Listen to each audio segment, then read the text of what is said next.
5,08,43,436 કુલ મતદારો પૈકી 14.61% ફોર્મ આજે પરત મળ્યા નથી. અને આ જે આંકડો જોઈએ તો 5,08,00,000 મતદારોમાંથી 74 લાખ મતદારોના ફોર્મ આજે ચૂંટણી પંચ પાસે પાછા આવ્યા નથી.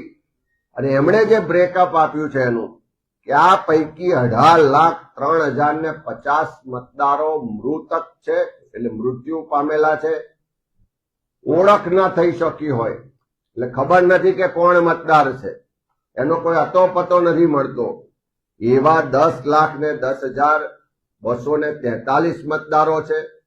સાથે સાથે કાયમી સ્થળાંતર થઈ ગયા હોય એવા 40,37,187 મતદારો છે.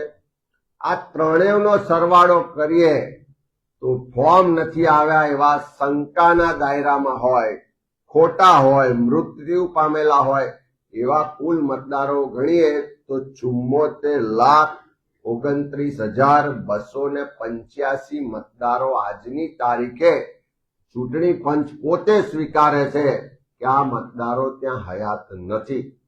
એનો સ્પષ્ટ મતલબ છે, અમે તો કહેતા હતા 12%ના રેશિયોમાં વોટ ચોરી થાય છે, પણ આજે ચૂંટણી પંચે સ્વીકાર્યું છે કે 14.61% મતદારોનો અતોપતો નથી.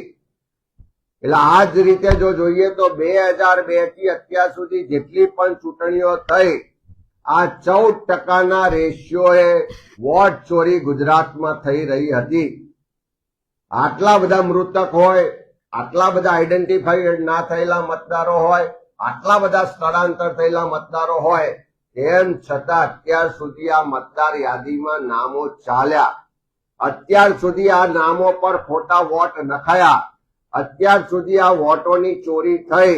એક વ્યક્તિ એક વોટનો બંધારણનો અધિકાર છે, એના બદલે એક વ્યક્તિ અનેક વોટ, એ રીતે ગુજરાતમાં ચૂંટણી પંચની મદદથી આ ભારતીય જનતા પાર્ટીની સરકારે આટલા વર્ષો સુધી વોટ ચોરી કરી અને ચૂંટણીઓમાં એનો ફાયદો લીધોનું સ્પષ્ટ આજે પુરાવા ચૂંટણી પંચ આપી રહ્યું છે.